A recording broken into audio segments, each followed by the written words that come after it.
आज मेरा बेटे का देहांत होके मर्डर होके 4 दिन हो गए।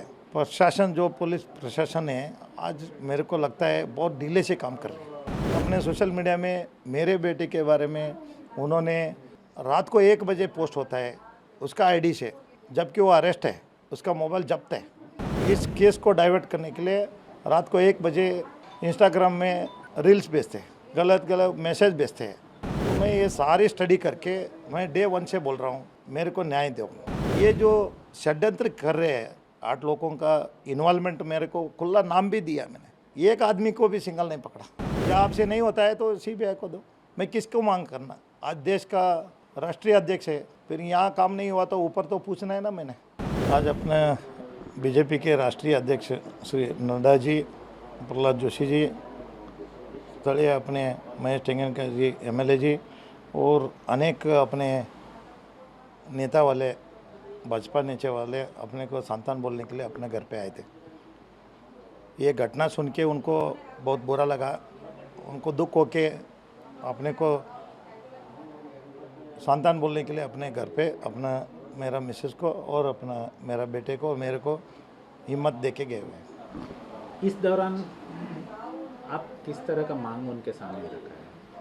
मांग मैंने ये किया है, ये आज हमारे बेटे को हुआ है, दूसरा बेटे को नहीं होना चाहिए और एक नेहा मरना नहीं चाहिए।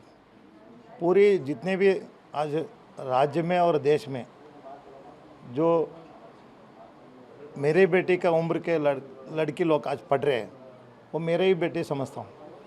कोई और नेहा का हत्या नहीं होना करके मैं डिमांड रखा हूँ। और बाहर आकर उन्होंने बताया कि आपको मिलने के बाद में बाहर आकर उन्होंने बताया कि नेहा के पिताजी ने सीबीआई इंक्वायरी करने की मांग की है। आखिर क्यों सीबीआई इंक्वायरी की मांग आपने किया है?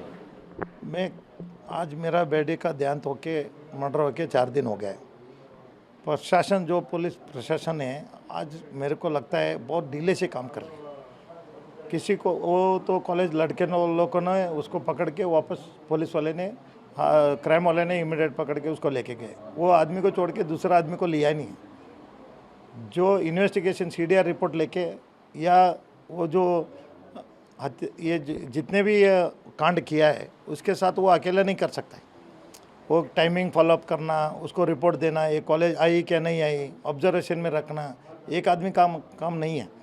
2.5 घंटे से उधर ऑब्जर्वेशन में है, टोपी पहन के, मास्क पहन के, और 4-5 दिन से उधर ही घूम रहा है करके सब पता है। तो एक आदमी का काम नहीं है वो, तो सबको पता था। और वो पुलिस इन्वेस्टिगेशन मेरे से ज़्यादा वो लोगों को जानते थे। खुद वो आरोपी ही बोला हुआ है, मुलजिम ही बोल दिया है कि ऐसे ऐसे घटने में मैं ऐसे ऐसे दिन में उबले आया था और ऐसे घूमता। उसका साथ और कौन थे वो भी उन्होंने थोड़े लोगों का नाम भी लिया, वो खुद ने लिया है। उसके बाद अपने सोशल मीडिया में मेरे बेटे के बारे में उन्होंने रात को 1 बजे पोस्ट होता है उसका आईडी से, जबकि वो अरेस्ट है, उसका मोबाइल जब्त है। और रात को इस केस को डाइवर्ट करने के लिए रात को 1 बजे इंस्टाग्राम में रील्स भेजते हैं, गलत गलत मैसेज भेजते हैं, उसको बदनाम करने के लिए देखते हैं। तो मैं ये सारी स्टडी करके मैं डे 1 से बोल रहा हूँ मेरे को न्याय दो, मेरे को न्याय दो और मेरे बेटे को आत्मा का शांति दो। कोई और बेटी देश में मरना नहीं चाहिए, किसी का हत्या नहीं होना चाहिए। और जितने भी पढ़ रहे हैं आज उनको आतंक में वो घूम रहे हैं। आज उनका कॉलेज में सारे स्टूडेंट्स हॉस्टल में जितने भी लेडीज़ थे सब चले गए। जितने भी कॉलेज स्टूडेंट हायर एजुकेशन करने के लिए आए थे सभी लड़के लोग, सब पेरेंट्स वाले अलर्ट हो गए और उनके घर पे बुला लिया है और आज कॉलेज भेजने के लिए भी मना कर रहे हैं। और डर पैदा हो गया। उस डर को दूर करना किसका काम है? प्रशासन का काम है। पुलिस प्रशासन आज हमारे न्याय का ही होने के बाद तो तुरंत एक तो आदमी को उधर पुलिस ऑफिसर ने भेजना है इन्वेस्टिगेशन में करना, या कोई इंटेलिजेंस वाले को भेजना है, या क्राइम वाले को उधर सर्च करने के लिए क्या हाथ है, सभी कुछ भी नहीं कर रहे हैं। तो किस कारण से आप पीछे हट रहे हैं? मेरा बेटे तो मर गया, आप नहीं किया तो भी देश इसको ऑलरेडी जितने भी संघ संस्थे है, जितने भी एसोसिएशन है, सारा प्रोटेस्ट कर रहे हैं। जितने भी राष्ट्रीय पार्टी है और नेता वाले है, जो निगम पार्षद है, एमएलएज है, मंत्री लोग है, सभी बोल रहे हैं। केंद्र मंत्री तक बोल दिया है। ये दुख जो है ना, हमको बहुत बुरा लगा कर। ये जो षड्यंत्र कर रहे हैं, 8 लोगों का इन्वॉल्वमेंट, मेरे को खुला नाम भी दिया मैंने, एक आदमी को भी सिंगल नहीं पकड़ा, नहीं उसको अरेस्ट करने में। मैं इसके लिए मेरे को विश्वास टूटने का डर है। वो काम, मेरा केस उसको उल्टा करने का देख रहे हैं। तो इसके लिए मैं चाहता हूँ, या आपसे नहीं होता है तो सीबीआई को दो। मैं किसको मांग करना? आज देश का राष्ट्रीय अध्यक्ष है, फिर यहाँ काम नहीं हुआ तो ऊपर तो पूछना है ना मैंने।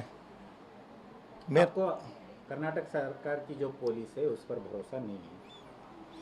पुलिस के ऊपर भरोसा करके नहीं है। जो इस केस में यहाँ पे जो कमिश्नर है, एक लेडी है। इस केस में लेडी होते के नारायण, एक लेडी का, एक लड़की का उसको मर्डर होता है, सीरियस नहीं लेती हो। खाली आती है, बोलती है हम आपके साथ हैं। ये 2 बात छोड़ के तीसरा नहीं कर रहे 4 दिन से।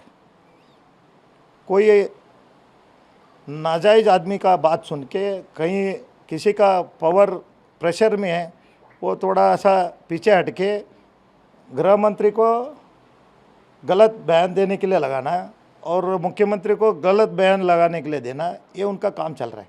ये मेरे को जो मीडिया में आता है और तुरंत मेरे को उसका रिपोर्ट आता है, और कहीं भी लोग भी बोलते हैं ये ऐसी घटनाएं में सरकार को भी यहाँ से आपका कमिश्नर ने उल्टा बता रहे, उनको रिपोर्ट से उनके बयान देने के लिए लगा रहे। वो भी उन्होंने बोला मेरे बयान से कोई आपको दुख लगी है तो हम उसके लिए क्षमा चाहते करके इतना तक लेके आया। तो ऐसे ऑफिसर को आपने अभी तक क्यों रखा? जब आप कोई इस केस का झूठा बयान देने के लिए लगाते हैं तो इस कमिश्नर को रख के आपको क्या फ़ायदा है? एक लेडी है, एक लेडी को हत्या हुआ है, कोई और नहीं है, उसका बेटी है, उसका बेटी का हत्या हुआ है। वो खुद इंटरेस्ट लेके आप खुद चले जाओ, कोई एफआईआर नहीं चाहिए, मेरा काम मेरे को करने दो करके इनकाउंटर करना चाहिए था। बंदूक जब वो पुलिस ऑफिसर वो बन के आते तभी दिया रहता है। आज उसके पास वो ताकत नहीं है तो उसको लिया, हम तो विश्वास भी टूट गया उनके ऊपर। इसलिए मैं चाहता हूँ इसको भी ट्रांसफ़र करना है यहाँ से, और इमीडिएटली गृह मंत्री को और मुख्यमंत्री जी को मैं विनती करता हूँ, मेरे नेता लोग है, वो मेरे मुख्यमंत्री है, मैं उनके पार्टी का निगम पार्षद हूँ, और मुख्य गृह सचिव भी हमारे आदमी है, हमारे सरकार है। हम डिमांड करते हैं कि इस कमिश्नर को आप इमीडिएटली इस केस के लिए लापरवाही करने के लिए इसको हटा के दूसरा कमिश्नर देखो, या इस इन्वेस्टिगेशन आप सीओडी दे दो, या नहीं तो आपको, मैं तो सबको डिमांड करूँगा या सीबीआई दे दो। ये मेरा डिमांड है।